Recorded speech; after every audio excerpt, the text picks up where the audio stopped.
Good morning बच्चों, मैं तंजीम sir आज अपनी फिजिक्स क्लास में आपके लिए लंबाई और परिधि दोनों एक ही रूप हैं इसको बताने के लिए आया हूं। यानी कि लंबाई का रूप ही परिधि है, लंबाई का रूप ही परिधि है, यानी कि लेंथ इक्वल सरकमफ्रेंस की बात करेंगे।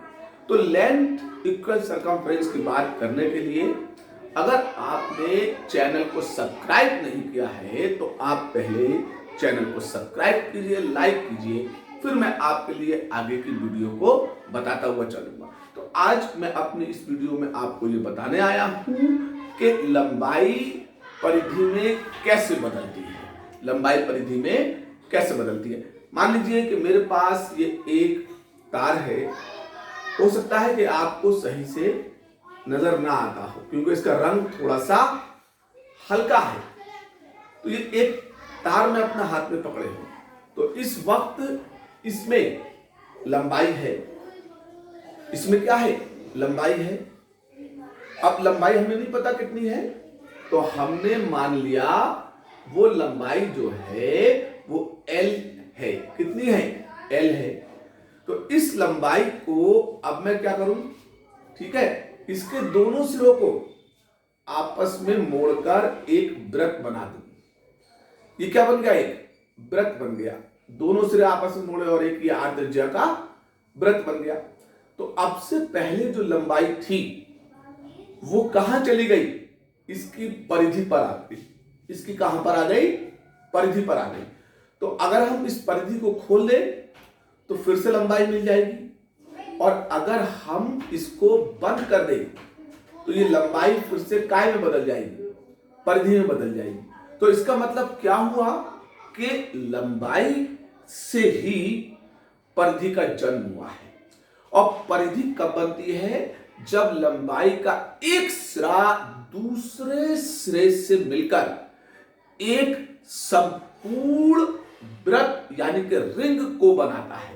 संपूर्ण वृत्त यानी कि रिंग को बनाता है। तो अब मैं आपको ये बताऊंगा कि लंबाई परिधि में कैसे बदलती है। तो बोर्ड पर देखिएगा, मैंने एक L लंबाई का कोई तार लिया, तो अभी इसके पास क्या है? लंबाई है, ये लंबाई है।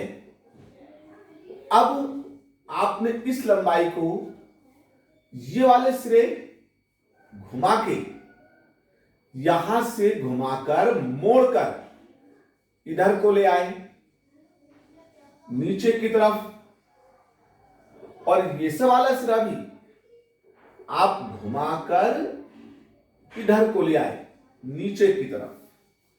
तो अब ये जो सिरे थे, एक ये और एक ये आपस में आकर यहां पर मिल गए और ये आर त्रिज्या का एक वृत्त बन गया। क्या बन गया? वृत्त बन गया। तो जो लंबाई थी वो अब इस वृत्त की परिधि में चली गई। किसमें चली गई? तो आधा मोड़ के पाई हम इधर की तरफ चले, पाई, और आधा मोड़ के पाई हम इधर की तरफ लाए। तो पाई और पाई कितने कोण बने? 2 पाई। तो इसलिए जो परिधि इसकी होगी वो 2 पाई आर होगी, और परिधि काय में बदली है? लंबाई में। तो इसलिए लंबाई 2 पाई आर, यानी कि जो हमारे पास तार की लंबाई थी वो अब उसकी किस में बदल चुकी है? परिधि में बदल चुकी है। तो इस बात से क्या स्पष्ट होता है? इस बात से ये स्पष्ट होता है कि जब तारों की लंबाई को मोड़कर उससे एक वृत्ताकार कुंडली बनाई जाती है, तारों की लंबाई को मोड़कर उससे एक वृत्ताकार कुंडली बनाई जाती है, तो तारों की लंबाई कुंडली की परिधि में बदल जाती है। तो उम्मीद करता हूं ये वीडियो आपको बहुत पसंद आएगी। तो इसलिए आगे की चुंबक में लंबाई को परिधि जब लिखा जाए तो आपको कंफ्यूज होने की कोई जरूरत नहीं है। तब तक के लिए नमस्कार।